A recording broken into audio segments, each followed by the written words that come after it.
Welcome to another Keelhauled podcast. I'm your host, Captain Logan, and we've got a lot of Sea of Thieves news to cover today, so tie yourselves to the mast and hold fast. Ahoy there, pirates. I hope you had yourselves a good week and a good weekend. I know I did. This week, I want to talk about the Sea of Thieves RPG role-playing game that I just got, as well as some Designed by Human things that came up, and some more information about Sea of Thieves in year-end review. All that and more in this episode of Keelhauled Podcast. First up on today's docket, I did want to talk about a Designed by Humans t-shirt, a long shirt that just came out for Sea of Thieves. This is going to be something that is called the Obsidian Skull, and it's kind of cool. I like it. The biggest problem that I have with it is that it's $34, and I don't know that I want a shirt that costs that much for $34. Now, the thing about this shirt is it's all black. It's got some really cool skull designs along the sleeves, and on the back it has a really awesome kind of flaming skull and crossbones with the mystic Order of Souls kind of mark on the forehead there, and I do like it. I think the biggest problem that I'm running into it with is that because it's a limited time thing, it's only, like, as of recording, this is only up for another 9 days, and it's only available in men's size shirts. Obviously, women could buy this and wear it, but the sizes are going to be designed for a men's long sleeve t-shirts from small to 3XL, which it doesn't really serve anyone that's larger than, or no, I'm sorry, it does have a 4XL and a 5XL, so that's nice. It does actually have those, but it doesn't have anything smaller than a small, which I guess would be an extra small. But glad to see that they at least go up to 5XL. And I do kind of wish that this was something that they decided to put out for women as well. You know, having a women's cut would probably be really nice, considering, you know, men and women play Sea of Thieves.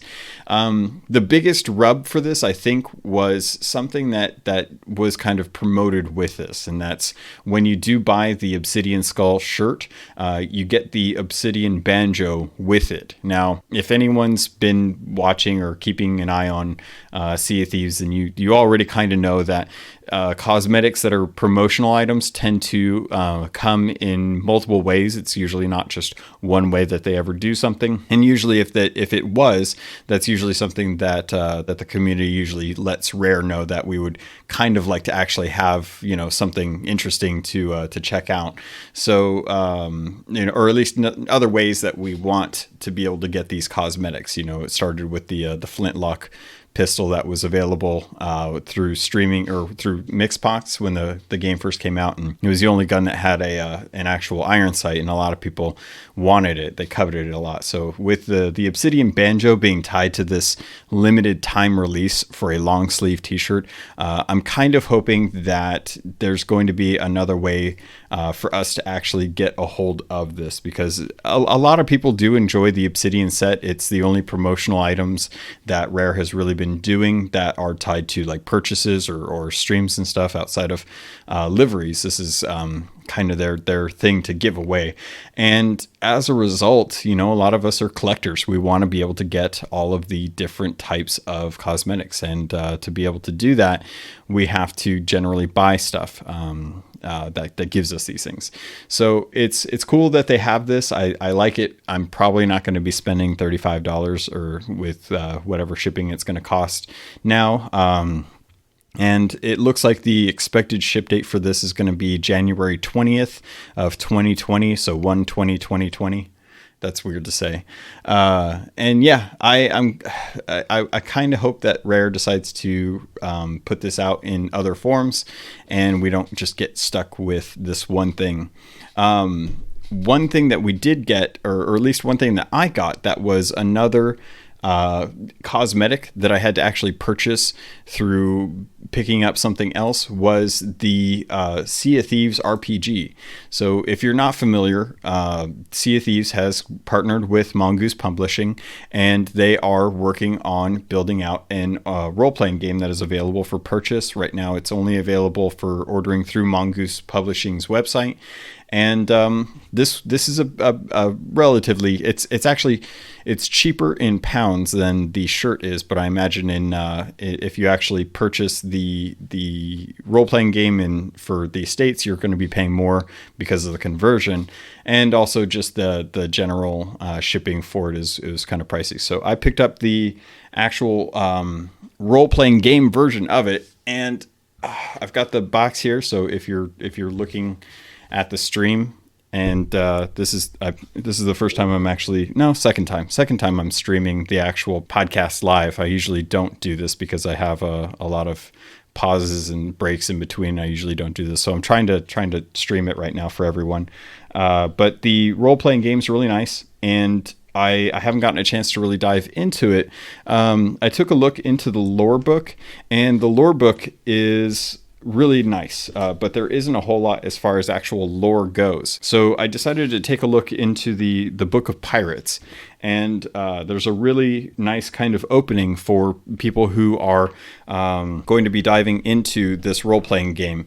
And the reason I even bring this up is because with the purchase of the role-playing game, you would actually get a code for the Lord Guardian sales, the sales of the would-be Pirate King. Now, obviously, there's a bit of story to be discovered in the role-playing game that involves the would-be king, but with the actual sales, these sales are the sales that, if you look on the box art for Sea of Thieves, there's the ship that is the kind of the galleon on the box art, and the sails that they have are a color invert of the Lord Guardian sails, which makes me wonder if this is the would-be Pirate King, if the sails that are on the actual box art for the game, sorry, I'm looking over at the actual poster of the box art that I have, that I ordered a long time ago, and I'm wondering if the inverted colors are actually the white sails with the red kraken head, if that's actually the Pirate King's liveries, if this is the would-be pirate. And I would imagine that the invert in colors, well, not invert, but the reversal of colors would be, I don't know how to say that, but that would actually be the would-be pirate stuff. So I'm hoping to get some time in to actually read through the books, get a good idea of how the game actually plays out, and then see if if there's anyone in my local area that's interested in doing it, and then two, to see if we can get a game going in the Discord, so that people who have the game and can reference things online, we can sit down and have like a group call or in Discord and just kind of play through some role playing on the actual Discord server, so that we can enjoy it. And if you haven't joined the Discord server, it's a really awesome place. I've got a lot of folks that just got promoted to being moderators. This is the first time I've done any kind of moderating for the Discord server. It's always kind of been on my shoulders, and so I wanted to kind of again thank the folks that actually are taking the time to work on being a moderator for the actual Discord server. So thank you, Chateau Neuf, El Jefe Esteban, Captain Blackheart, me and a fairy, and no, that's all, just the four. So I've got two European folks that are keeping an eye during those times, and then two American folks that are keeping an eye on the Discord while I'm doing other stuff. So hopefully this will afford me some time to actually get a chance to work on other stuff. And so sorry, I got really distracted there. But yeah, we're going to be doing the Discord thing. I'm going to be trying to get an actual game going for people once I get a chance to sit down and kind of read through more of this and discover more about how it plays, how I should set it up, what the best way to do it is, and if I should do it with people that just have the actual game, or if there's going to be another way for us to kind of work on this. And yeah, it's kind of cool. I'm happy to have it, and I'm happy that I have these cosmetics for the actual game. But I'm going to hold off on the actual sweater, because I think that the sweater, the Obsidian Banjo, is going to be something that will come to us in other forms later on down the line. Next up on today's docket, I did want to bring up something that I think came up in a Twitter thread this last week, and it was kind of fun to kind of talk about some of the things that would be cool to come to Sea of Thieves. So I threw out a quick little tweet just to ask some folks what their top things for features coming to Sea of Thieves would be for 2020 as we close out 2019 and going into 2020 to see what the game could bring to us. So I made a quick little top 10 features wish list, some of it from the community, some of it from myself, and I figured I'd go down and kind of list off all the different things. I don't think that these are in any kind of particular order. I haven't really weighed how much I want some things versus others, but I figured I'd just kind of go through the top 10 that I think everyone, and myself included, can hopefully look forward to seeing over the next year in Sea of Thieves. So top 10 features list, let's go with number 10, music boxes with customizable shanties. This is something that I have longed for quite a while. Back when, gosh, I can't even remember when I actually came up with the idea, but the little music boxes that are in all of the taverns, they play, or actually I think they're in some of the shops as well. I think the equipment shops have them as well. But basically, any of the music boxes that you find around the world are going to play different tunes, different shanties. And I think what a great way for Rare to take those and actually make them into an interactable element. So that way, if you wanted to customize the number of shanties that you know, or say like if they were to come out with more than just the shanties that we have, to be able to select those the way we select emotes. So that way, when you're actually playing music, you can pull up a radial and choose the song that you want, similar to how you can pull out your fishing pole and choose the bait that you want, or when you get on a cannon, you can select the type of cannonballs you want. We have these quick radial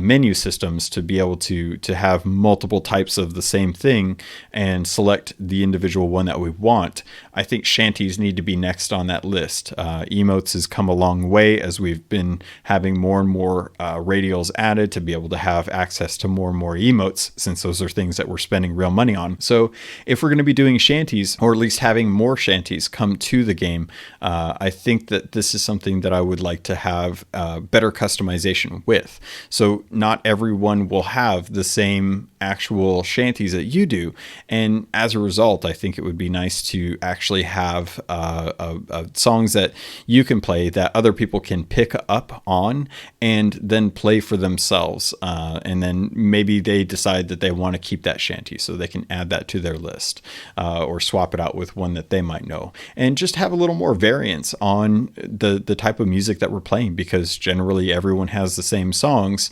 and most of us tend to gravitate towards certain ones that we want to listen to. So adding different songs and giving us the ability to choose which ones we want, I think would be a nice way to kind of change up some of the microtransactions that we're currently going with, making something less of like a dive into the emotes, because I think emotes are getting a little out of hand now. When there's more emotes than you could possibly actually equip, it's going to be, I don't know. It'll be interesting. I'm not the hugest fan of the emotes being like something that you actually purchase, but I have enjoyed a good chunk of the ones that they've actually put out. So obviously I like them to some degree if I'm willing to spend money on them. But I would like to see something else coming out of the Pirate Emporium, or even just add them to the game, not necessarily making them a microtransaction, but just giving everyone access to those. I think would be fun to be able to have more music in the game, because I think that's one of the few things in this game that does something that no other game I've played does, which is have kind of an opt-in cooperative experience with other people, and being able to play music and chime in right on cue with the other players is amazing. I think that's an amazing type of engineering, and they need to kind of push more to that, instead of letting it fall behind in just adding the occasional instrument once a year. All right, so next up on the list, coming in at number 9, random ship cosmetic buttons.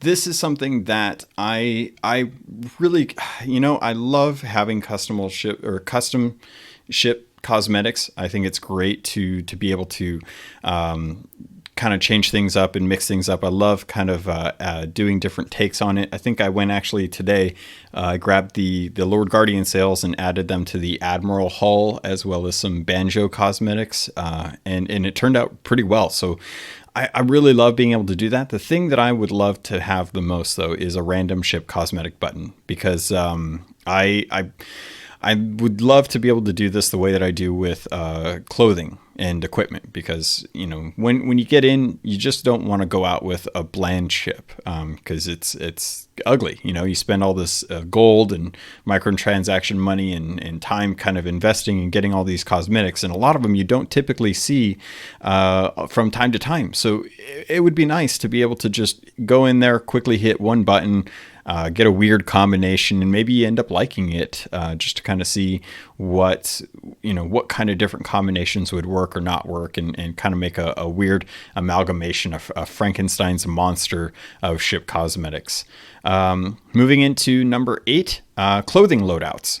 This is, if we have random cosmetic buttons for clothing to be able to just randomize whatever you want, and to be able to make an amalgamation of different clothing combinations, let's actually go the opposite of that and have specific loadouts. After playing games as a service like Heroes of the Storm or World of Warcraft or Call of Duty Modern Warfare, there's actually times where, for example, I'm sitting there looking at Call of Duty Modern Warfare. I look at the loadouts and I think, I would love to have a group of loadouts for each specific weapon, for each specific game type. So, what works in some maps won't work in other maps, and I have to constantly edit the same layout and hope that I don't accidentally overwrite my gun with all of its attachments if I didn't save it, because going in and trying to remember what saved loadout is for which map, it's like I would have to list each one by gun type and actual map to be able to remember which is which. So it's one of those things where, even with a game that has loadouts, I'm finding myself desiring more loadouts for it. But with Sea of Thieves, there are definitely times where there are events that I would love to have. Right now, it's a very festive time. A lot of people really love kind of going out and trying to make Pirate Santa. And there's been some really, really good Pirate Santas out there as far as cosmetics go. And that would be a fun loadout to save. Also, having kind of a boarding outfit where you want to go in with the flashiest of flashy cosmetics. You've got all your ashen clothing and your pirate legend and Athena's rep cosmetics. So you go in there looking like a glowy toadstool. And, that would be a quick loadout as opposed to, wearing that all the time. So I would love to see loadouts for clothing to be able to give pirates an opportunity to role play a little bit better. If someone wants to have a captain loadout, then they can do a captain loadout. And the reason I bring this up is purely to do with the fact that we just have such a huge amount of cosmetics right now. And there are a lot of different sets. And those sets are definitely hard to kind of go through if you're going through each single one. You don't have a way to quickly select Admiral set and just equip all of the Admiral set. But if you had loadouts, then you could kind of mix and match most of it and then maybe add some flair that would be a little personalized. I'd like to see something kind of like that. So as I was taking a quick break to drink some eggnog and review the next item on the list, I actually got a really good idea from the Downward Spiral in chat, who mentioned wanting a companion app like Destiny, and they go on to say that they can find out what cosmetics they're missing, how they would get them, or if they're untainable, how you would have gotten them. And I agree. I think that would be a great idea to have a companion app. I would love to have an app that actually shows kind of what the time is during Sea of Thieves or what day it is. Just kind of see a map, actually have a map on, because with every server has the same time, the same day, and the same weather. So the forts and stuff, and the actual ship battles, those are all different based on the server. But the weather system, on the other hand, isn't. So it'd be kind of cool just to be able to pop in and see like where the actual storm is on the map, and that way it was just something fun. But I agree. I think that having a way to see like what cosmetics are available and even have like a viewer built in. I can't think of any apps that I know for games that do this right now. I'm sure there probably is. I could have swore that the World of Warcraft one did this a long time ago, but you could actually see your character and all of your equipment. And I think if you had a companion app that allowed you to view every cosmetic and to apply them to your pirate, be able to import your pirate and then change cosmetics on the pirate, that would be really cool. The trouble I see with this is I don't know how it would add value to the actual game.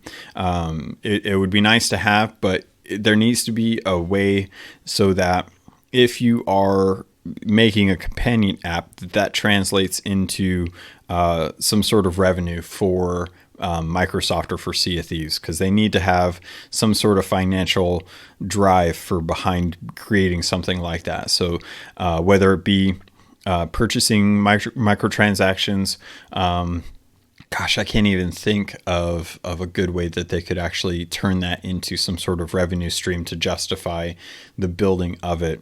But it would definitely be a nice thing. Maybe this is something that someone could actually do on the side. I know Rare Thief has spent a lot of personal time building out the application for iOS and for Android so that people can actually kind of almost as a wiki, but have locations of all the different land markers on all the different islands, as well as spawn points for animals. That was a huge resource back early when the game first came out, when a lot of people didn't remember what the names of islands were or what kind of animal types were on the islands, because a lot of the time, many of us hadn't memorized which islands spawned what animals, and that was a very valuable resource. And since cosmetics seem to be the main way that Rare is moving with their content implementation, I think something like this would actually help out a lot.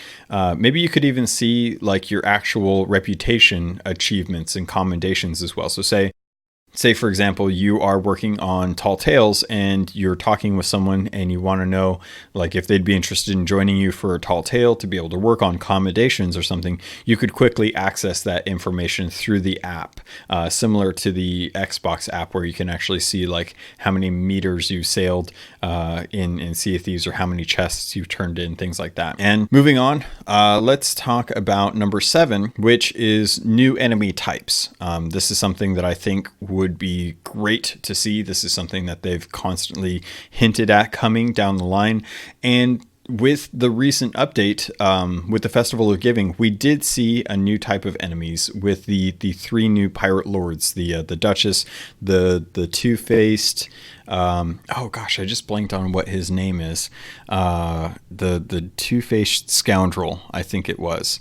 So the Duchess, the two-faced scoundrel, and then the mutinous helmsman, which all of those guys are all brand new. I like that they're doing something different with the forts with these, but at the end of the day, they have the same kind of animations and attacks, AI attacks, as the regular skeleton lords that you fought during the Tall Tales with Briggsy and Captain Greymorrow. I would love to know if we're going to find anything in the future that revolves around maybe hunting down mermaids, if there's evil mermaids out there that we have to kill or hunt down. So, something kind of threatening us besides the occasional shark at a shipwreck. I'd still love to see more land-based animals that could attack us. Having boars as opposed to just pigs, having roosters as opposed to just chickens, having less snakes because they're already a problem. Things like that to help kind of vary up some of what you would normally expect on islands. We know that Rare is already looking to implement some of the new traps that they've brought in with the Tall Tales into the new questing systems, not questing systems, but the refreshed voyages that they're going to be bringing to, say, like the Gold Hoarders. Things like that, I think, are going to be great in the long run as we kind of work towards building out more interest in actually doing voyages on islands. Because I don't know about you, but it feels like a lot of the focus for the latest content updates have been kind of focused around hunting down skeletons and skeleton lords. And while I appreciate that, I think my skeleton counterpart in the game probably doesn't, although I'm still trying to actually get him. Next up on today's docket, I did want to talk again about the actual clothing dye system for the game. Now, this is something that I've talked about a lot in the past because it's still something that I think really should come to the game. I think that getting multiple cosmetic types that are the same set but just varying colors is it's not what I really was hoping the system would be. I was hoping that we would get a way to choose different types of clothing to kind of further customize it. Because if you give everyone 2 types of colors for the same cosmetic set, then you're still going to run into a lot of pirates that have the same look. Whereas if you actually give us a color dye system, then we can actually dye the colors in multiple different ways. That kind of gives us an opportunity to really kind of flesh out like who our pirate is. And I wanted to bring up an email that I got on the 12th that actually kind of dives into this. So I'm going to read out the whole just so that you guys can actually get kind of a full thoughts on what they thought about last episode. So writes in and says, "Hey, Captain Logan, my name is Lucas, and like you, I'm an avid Sea of Thieves player. I really enjoyed your podcast and was listening to the most recent one when I heard your plead with your listeners to tell you what their concerns are. I figured I would respond to this because I spend a fair amount of time thinking about this game and how it could be better. I'm sorry if this isn't the right place to send you these thoughts. I considered tweeting you, but didn't want to create a large thread for you to comb through. I hope some of my thoughts are helpful." Well, this is actually the right place to do it. Any place is a good place to do it. I just appreciate getting the actual information from you all. He goes on to say, "In the podcast, you spoke about how a lot of the clothing we have are now just recolored versions of original sets we had a while ago. I completely agree with that and was frustrated with Rare when they came out and said that they wouldn't do that while never really giving a full explanation as to why. I would even take it one step further, and I believe you have referenced this in the past. For a game which is cosmetic based, we are still really lacking in customization options. These reskins / recolors are just bandages over a glaring problem.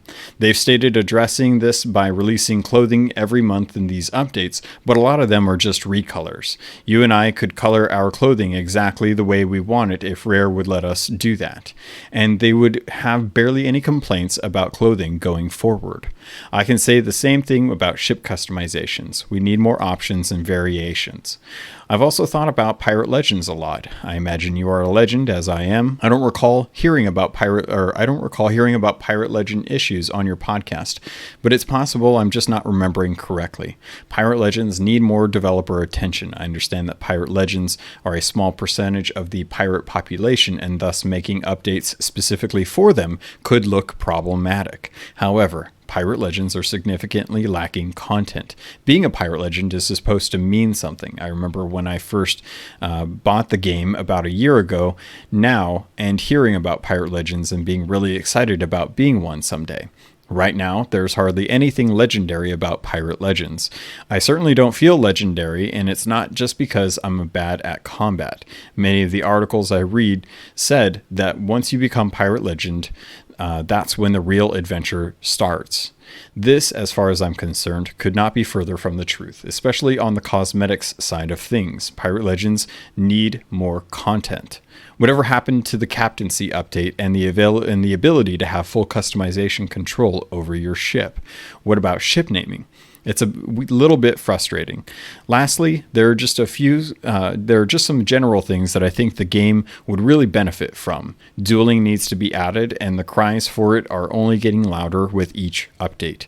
This leads me to believe Rare is working on it, but I don't recall them saying they were or they are. We should be able to buy storage crates, which you've mentioned before, and you should be able to buy collector's chests.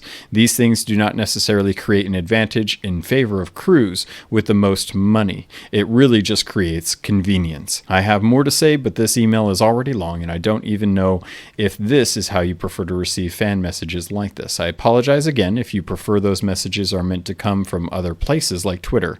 I would be happy to keep this discussion going if you have any interest. Thank you for all your work you do with your podcast. I always enjoyed listening to it Monday on my way to and from work. Sincerely, Lucas, aka Captain Quinn in the Sea of Thieves. Lucas, thank you so much. You are echoing a lot of the truths that I believe about this game. It doesn't feel like Pirate Legends have anything special. I haven't thought about the fact that I'm a Pirate Legend in probably 6 months. I think the last time that it really kind of struck me as something that I thought was important had more to do with the fact that I had gotten an immortalization put into the game for myself on the anniversary of becoming Pirate Legend. And I remember when I hit Pirate Legend, it was an emotional and exciting moment for me, and I'll never forget that. But at the same time, I've realized that in the months after that, hitting Pirate Legend Athena 10 was the last great goal that I had in the game. It wasn't until the Tall Tale system came out that I had a driving force for me to play. And with them setting this system up to give you access to new adventures through Pirate Legends and the Mercenary Tales, they are releasing content for Pirate Legends, but it's nothing impactful the way that a new set of liveries are that are available to everyone.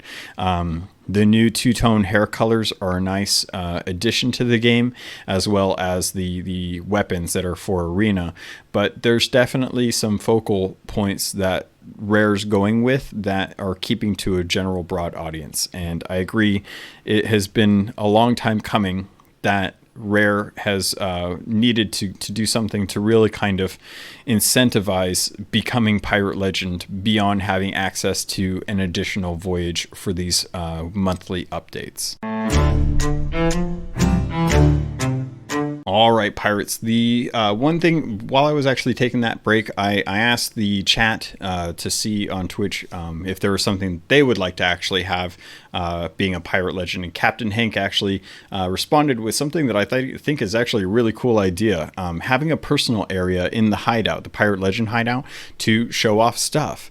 And that just sparked my interest because we've done, at least the folks, some of us that have been around since the game was released, have done quite a lot of stuff. We've killed the Hungering One. We've destroyed ships from Wanda the Warsmith's fleet. We've gone and taken on the Shroud. We've ventured into the Devil's Roar. We've done a lot. And to have a way to personalize some of your great feats that you've accomplished, having a personal spot instead of just a ship that reflects the stuff that you've done. Because sure, yeah, I have the cosmetics from the Hungering One, the Hungering Deep event. But how often do I actually equip the Megalodon figurehead? Hardly ever. I hardly ever actually equip that. Now, that's not to say that, the one that I have or that one isn't precious to someone. I'm sure it's precious to someone, and I'm sure they love it. And I think that's the one that they equip all the time. But I haven't seen it in a long time. Now, maybe that's just because I'm not coming in contact with the right people. But outside of your ship and the customizations that you get for specific events, there's not really any way to kind of have like a personalized area. And it's tough because how do you build an area like that for a crew or a shared environment? Because the hideout itself is the same across all the different outposts. It's the same instance. So if there's multiple people in there, you would have to do some sort of phasing with the server to actually shard out a specific, sorry, that was a weird way of phrasing that, to create a shard that is just you in your hideout with your stuff. And I don't think it's impossible, but I would love to see something kind of like that. Kind of touching on the email that I talked about with Lucas, just to kind of add in, number 5 I had is purchasable supply crates. That's something that I think is still something I will constantly bring up as a benefit to the game, and I would still love to hear some reasoning behind why it wouldn't work until they just put it in the game and send me a check. Maybe not send me a check. Maybe just hire me. Hire me as one of the CMs. I'll take that. Number 4, changing your pirates. That's something that I think a lot of us maybe would like to do. I have friends that have purchased second accounts with Sea of Thieves purely so that they could roll a second pirate to make as either just something to have for fun, or to create one that actually reflects who they want it to reflect. Because this game touts being able to customize your pirate however you want, but they don't really touch on that when you're actually creating your pirate. And maybe they've changed that. I haven't actually tried to create a new pirate because, let's be honest, I can't. I can't change my pirate. I can't make a new pirate. I would love to be able to just have a second pirate on the same account that I could load into and level up that way, and be able to have different types of pirates that I could role play. I would love to have a big chubby pirate, and I would love to have a dwarf pirate. I would love to have my pirate, and giving us more different characters to actually play with would kind of add some longevity to the reputation system that for a lot of us is either complete or not a huge focus. So being able to give us the opportunity to re-roll our pirates but retain all the cosmetics that are either time exclusive or event exclusive. We've spent a lot of work building up this collection, and if we're not happy with the pirate that we have because we didn't know at the time and got too deep into the reputation and cosmetic line to find out only then that we couldn't change the way our pirate looks some ways, then it's a bummer because they can't do anything about it. There's nothing that can be done to do that. So that's something I would like to see come in 2020. I would love to see being able to change your pirates, or at least have multiple pirates and have cosmetics work across all of them. So that way, if you make a second pirate, you can level up the reputation, but you aren't forced to look like a new pirate again. You can still wear the same clothing that you have for your other pirate. It's all just one big locker that they pull from. Moving into number 3, dynamically changing ships.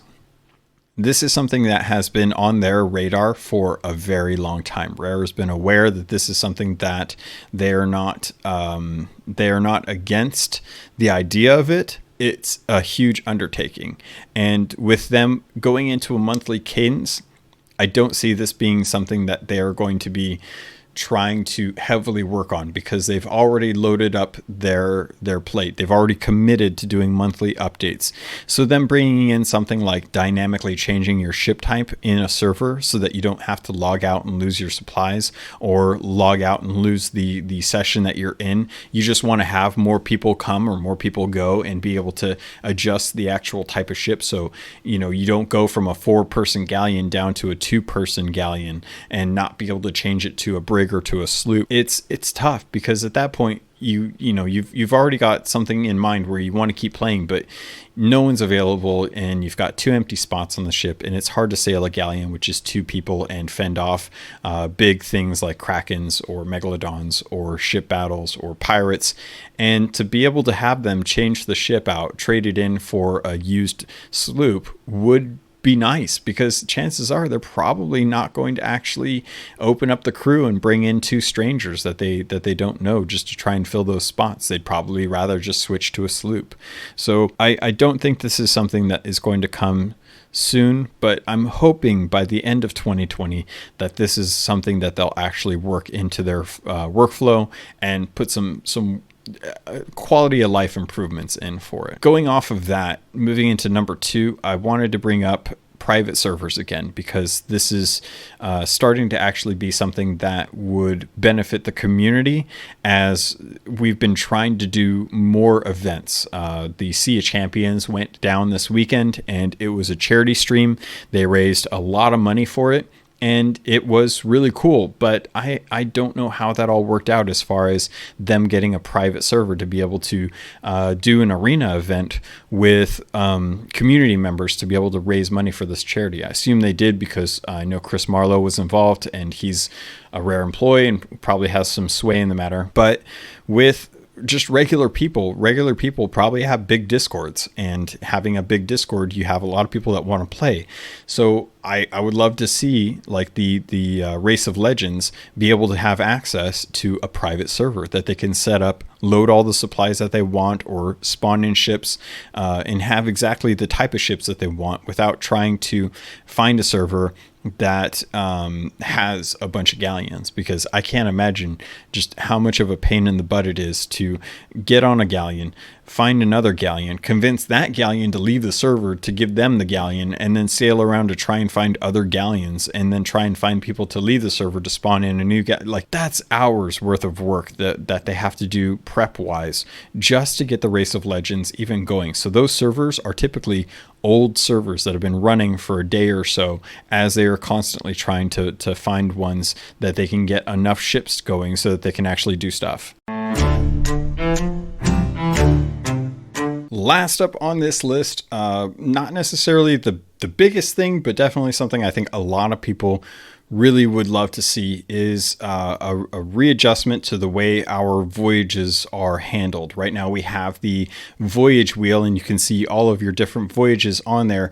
And this is, I'm going to be kind of cheating on this, because there's two things that I want with this, but I would love to have the ability to discard messages in a bottle. Something that I think is a real pain in the butt when you're on long sessions, or you're just really, really barrel happy and you like to grab everything in the barrel like I do. And some people get triggered by this. Sorry, daggers. But it's something that I think I would love to have the ability to discard messages in a bottle, so that if I don't necessarily want to do those, and I don't want them clogging up or getting them mixed up with all the different, like, immersive voyages that you get as you kind of go around and actually pick up different skeleton orders and stuff like that, just to kind of keep that management in place and keep it clean up so that the UI doesn't get confusing.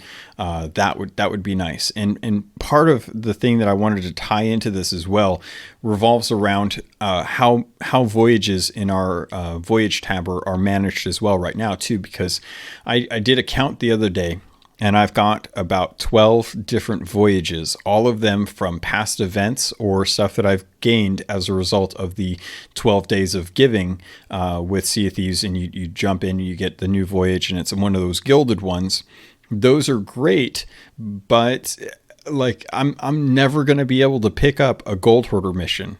I'm never going to be able to pick up an Order of Souls mission or a Merchant Alliance mission. I can't get those because Rare hasn't turned on the switch to be able to let me actually to pick those up. Like, I can have up to 3 voyages, but if it's anything that I buy from the Black Merchant or anything that I pick up as a result of the gilded missions, then I'm done. I can't actually do anything, and that needs to get fixed. I want to be able to pick up specific voyages from merchants so that I can continue to have one down. So say like I'm doing a tall tale, or I'm doing a gilded one. If I drop down a gilded one, but I want to get credit for another reputation as far as miles sailed, then I want to be able to drop another voyage, but I can't do that because I just can't pick them up.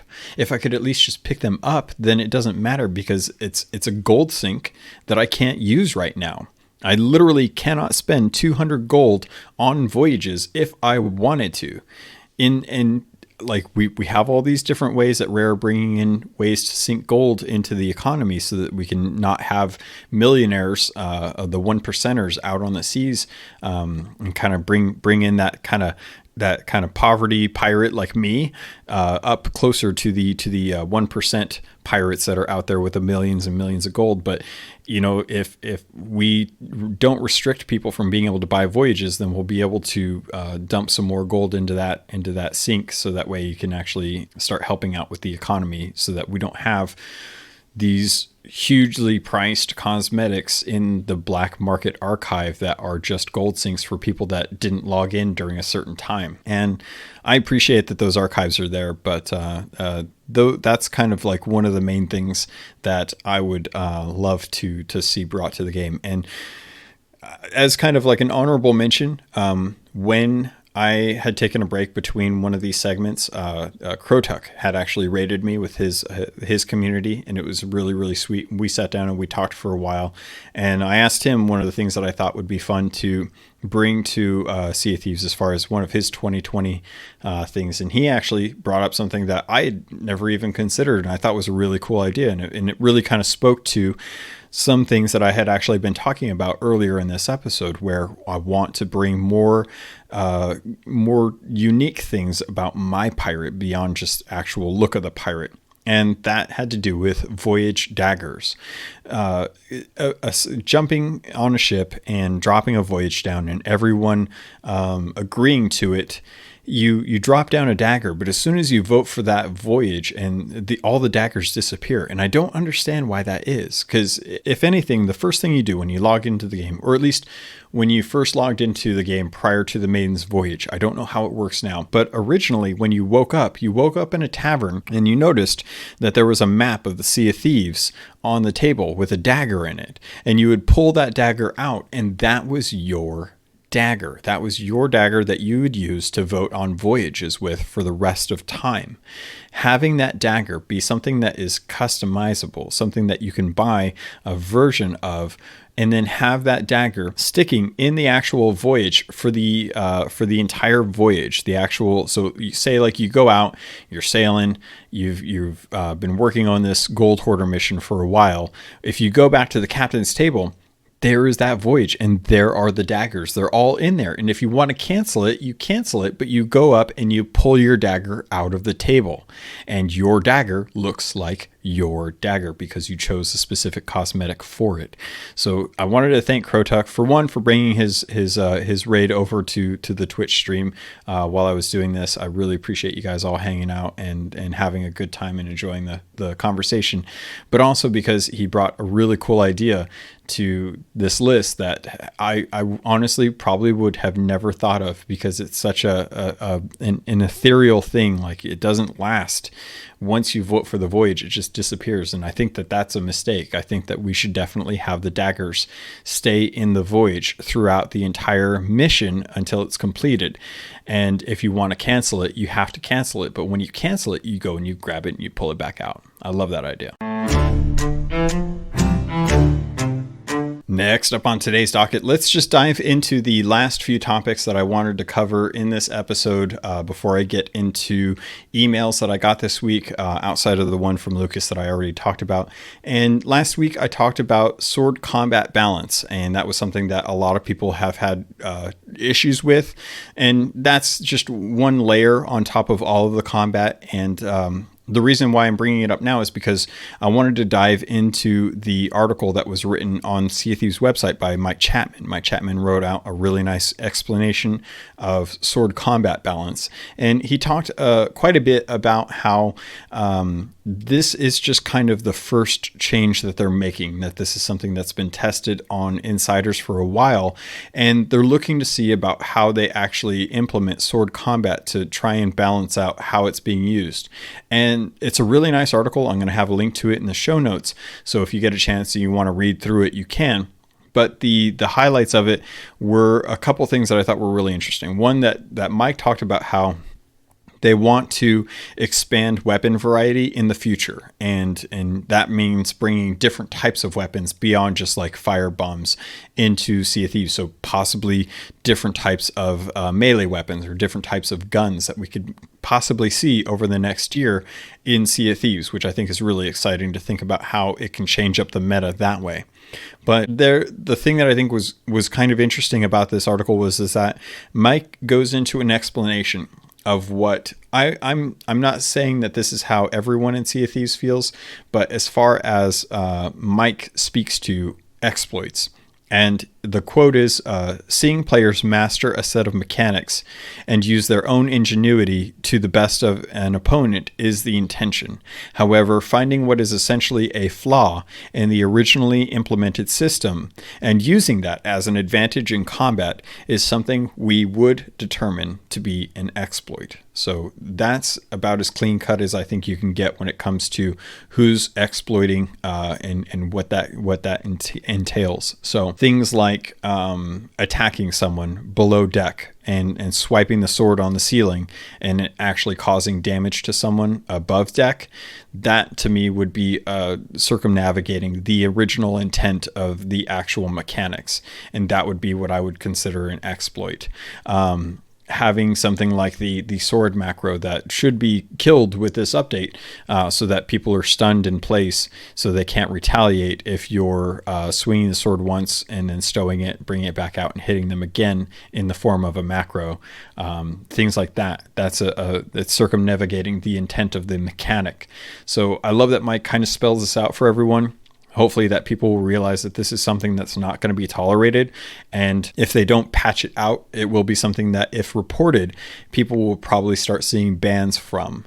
It hasn't been something that's come up for about a year, but I know that Rare is still adamant about there being no cheating in Sea of Thieves. And I would not risk my account and all the stuff that I've earned for the sake of trying to win out on one fight in a server that isn't going to matter in a few hours when I'm done playing on it, just for the sake of losing some treasure that I can always make up for another time, because it's not like I'm going to be playing this game once and then that's going to be it.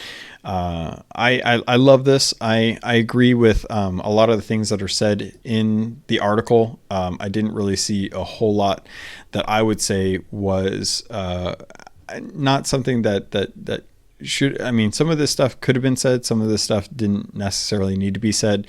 But I'm glad that Mike took the time to talk about it so that we could actually hear from one of the main designers about, you know, what's going to be happening with the game in the coming year as they continue to iterate on combat so that it feels better, because things like hit registration, that's still a big issue for people in the game. And it makes sense, because hit registration is a very important thing when you're using projectiles and not hit scan. If it's hit scan, it doesn't matter, because as soon as the reticle's over the pirate and you pull the trigger, it's going to register that hit.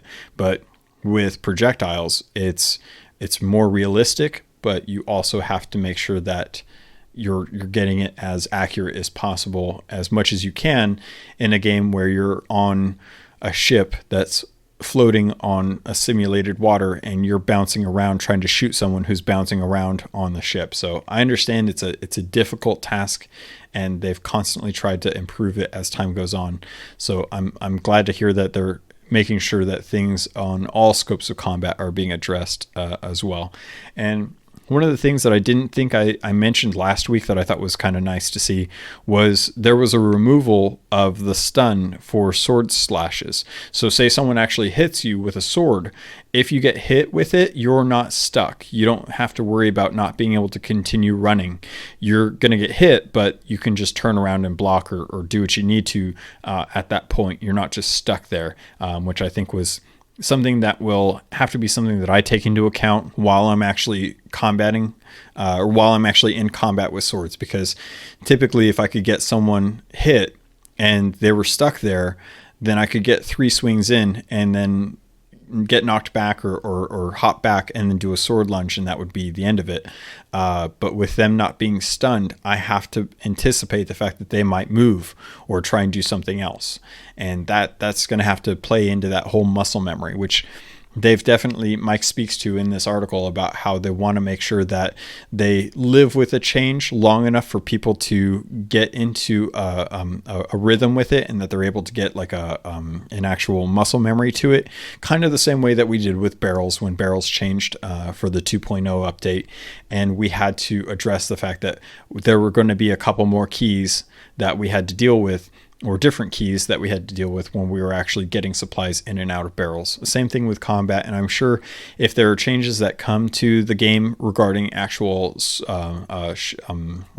guns with projectiles and stuff, then I think that we'll want to live with that for a little bit, just to kind of feel it out and see, is this something that feels okay after we get used to it, or is there still something fundamentally wrong with how the fantasy should play out in our heads with how combat works in Sea of Thieves, because it is live or die, and if you can win in a combat fight with weapons, then there's a good chance that you're not going to have a ship after that if a crew is capable. Not always, but there's a lot of times where ships sink as a result of a really good person who's on the ship actually keeping the crew occupied while others take shots at the actual hull.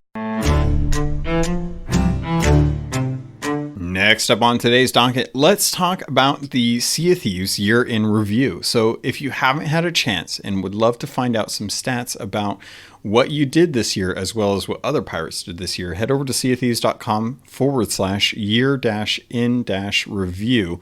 Again, I'm going to have the link in the show notes, but this was pretty cool.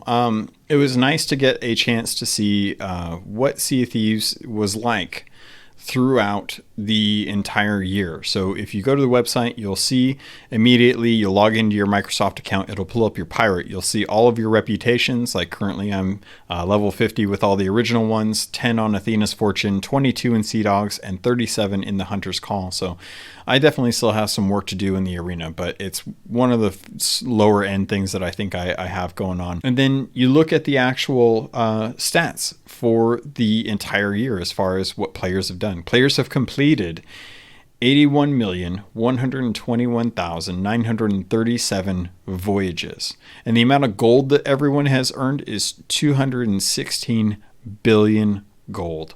So there's definitely room for people to spend some money in things.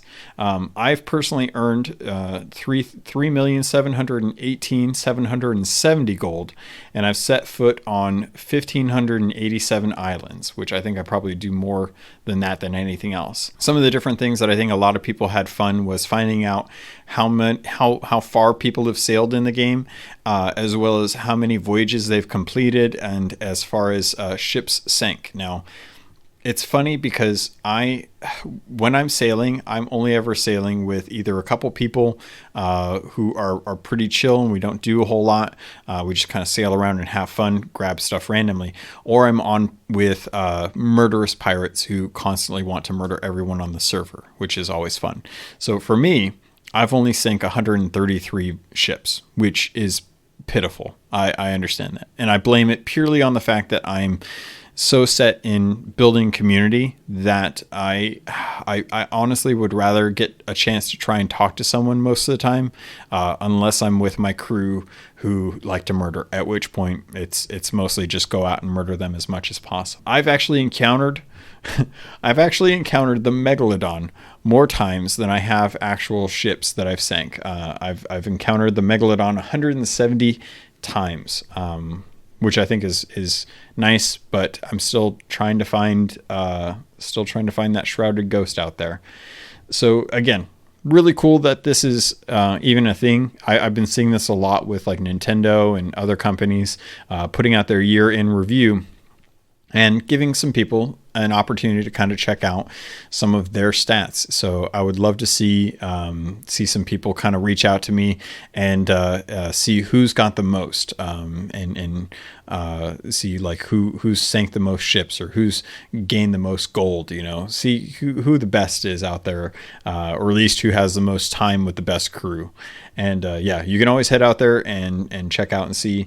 I would love to know if Rare could actually pull out stats for players and say like, this person is the person that sailed the most, and this person is the person who earned the most, and this person is the person who sank the most. I would love to have like crowned champions from Rare get like some special codes or something for being the best out of the stats that are listed here. Trickster in chat says that he's only sunk 79 ships, and that's because Trickster, you go out and you're one of the nicest pirates I've gotten to meet. So I know for a fact that the 79 ships that sunk you, they probably loved you as well too. So I wouldn't worry too much about that. And I'm trying to think, was there, let's see, I wanted to talk about the year in review. I wanted to talk about sword combat balance. Oh, the last thing that I wanted to kind of shotgun is the PC Gamer magazine. Or magazine? Yeah, magazine. I think they still do a magazine. I can't remember. I'll have to check next time I go to a Barnes & Noble, but I'm pretty sure they still have a magazine. They wrote an article about 4 days ago as of the recording, and they said that Sea of Thieves in 2019 is the best ongoing game. And darn it, if I can't, if the podcast isn't enough for you guys to know that I'm a little biased about this, I'm going to say, yeah, Sea of Thieves is definitely what I would consider the best ongoing game, even better than Fortnite's Chapter 2 sucking the whole world into a black hole, even beyond that, because that was cool, but that was more them trying to reboot the entire world as opposed to improving upon the existing world. Like, they didn't just make their base map better, although they do come out with some really cool content. And yeah, I know that they did the Star Wars thing the last weekend, and that was cool. But again, like, Sea of Thieves is just constantly coming out with content. They're constantly trying to find ways to bring stuff to the community that the community asks for. It's nice when companies come out with content that is cool to see, and it's different, and it's new and interesting, and all that good jazz. But Rare is constantly trying to build this game so that it's getting better and better for the actual players. And they've come out with some really good updates this year that by and large is you know, it's really cool to see some of the stuff that they've added. They've had an entire mode to the game for Arena. They've added fishing. They've added tall tales. They've revamped their voyage system, and they're going to be doing even more work on that. And compared to the year prior, it's hard to top some of the stuff that they did. They added an entire new region in 2018. They added all of the skeletons and megalodons and stuff, and that came in right at the tail end of 2018 and into 2019. And I can't wait to see just some of the things that I can expect are coming with 2020 as we find out more information about Captain Flameheart. Hopefully we start learning a little bit more about the Sea of Damned. We try and uncover a little more mystery behind who the masked Wanda Stranger is.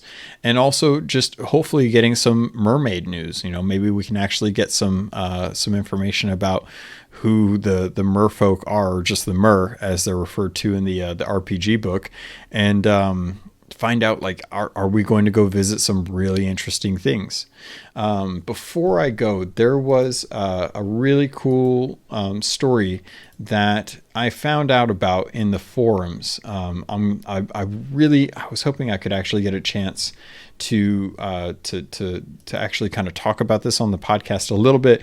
What I actually wanted to do was actually read the entire story, but Mina Ferry, or no, I'm sorry, not Mina Ferry, Kat Truewalker, who is one of the actual boatswains for the forums, she went out and actually typed up this entire story about a monkey trapped on Mermaid's Hideaway. And on Mermaid's Hideaway, the monkey kind of lives this life of wanting to see more and go out into the world and stuff. And she wrote this really beautiful long story that she put into like a PowerPoint that she posted in the forum as well too. I'm going to find the link when I'm done talking, and I'm actually going to put it in the show notes. It's a long read, but it's a good one. And I was really kind of hoping that I could actually read this all out and kind of voice it for her. So I don't know if she's going to listen to this or not, but I'm hoping that I can get a chance to sit down and put voice to the story, because I think it would be a fun story for everyone to hear, and I would love to be able to get a chance to bring this out of the forums and actually put it to another medium that other people might get a chance to actually listen to it, because a lot of work went into it. It's a well told story, and it's definitely something that I want to get more ears on, or at least more notice on as fans of the community before we round out 2019. I don't know what I'm saying. And I almost forgot. So to kind of update you guys, I still have plans on the interview that I recorded with one of the Rare staff. That is still in the works. It's recorded. I'm waiting for approval so that I can actually edit it and then post it out. It might be a little bit later than anticipated, but I'm still hoping to try and get that out before the end of the year. It'll probably pop into the actual channel as one of the extra ones during the week. And also just to apologize too, the last shore leave episode that I did, episode 4, with Pokemon and the Xbox Series X, I wanted to apologize because I was trying to get that knocked out in one evening, and it was an evening where I had just gotten home from work, so I didn't have the amount of time that I typically do to work on these things. So it went out, and it was not the best quality that I typically try to strive for with all of my episodes. The leveling for the background noise was completely off. It blew out all the audio that I was talking about, and subsequently I've had to go back multiple times to adjust the audio and re-upload the actual file of it. So for anyone that listened to that, I just want to say I'm sorry. That's not typically how I like to have the podcasts go out. I like to listen to them before I publish them, so that when they do go out, it's at the quality that I'm okay with. Otherwise, I'd go back and actually edit it some more to get it to where I'm happy with it. And if you do listen to it now, it should be at a level that should be listenable and that you enjoy it and stuff. But as always, I always enjoy the feedback, and I appreciate the feedback from everyone that lets me know that it's not sounding the way it should be, and that I need to pay more attention to that. So if I do get the shore leave episodes out a little during the week, then I might try and work on those a little more each day, as opposed to trying to do it all in one night, where I'm not going to have nearly as much time as I typically do on Sundays when I work on these. Next up on today's podcast, I did want to bring up the next community email that I had coming in from Noah. Now, obviously, we had the one earlier with Lucas, and I wanted to make sure that I got a First Mates log in this week as well. So Noah wrote in and said, I had this on the Discord and just heard I can send it here too. Long story, kind of, but geez, this one was brutal. We started on Plunder Outpost, and we drank a few grogs, and then made our way to our mighty galleon, the Fate of the North. Once aboard, we marked the mighty Fort of the Damned. On our way, after collecting the skull and lighted lanterns, we defeated a mighty kraken. We continued to the fort and started it. After clearing waves upon waves of skeleton trash, we noticed a sloop. I called out, "Back to the ship! Be prepared to defend!" Suddenly, my crew ran down to the ship. We had to protect the loot we had from killing the mighty kraken. Our ship creaked, then all hell broke loose. The sloop shot, and we decided no more. We lit up the nighttime air with cannon fire and light. The sloop has sunk, but this wouldn't be the end of them. As a storm came around ahead, I decided to stay on the ship and bail out any water that could get in. After hearing shots and bones bursting apart, I knew my crew would be fine. I looked on the horizon again and noticed the same sloop along with another sloop. As they got close, I called my crew back, and once again, we lit the night up with cannon fire. The sloops sank, and once again we prospered. All the time preparing and resource gathering paid off. As the vicious Greymorrow appeared, another sloop parked in our blind spot. Instead of attacking, they continuously shot themselves over and raided our supplies. We kept up fighting, and eventually the sloop sank. Their intents damaged us, but we were able to win, taking down Grey Marrow and scavenging the fort of its loot.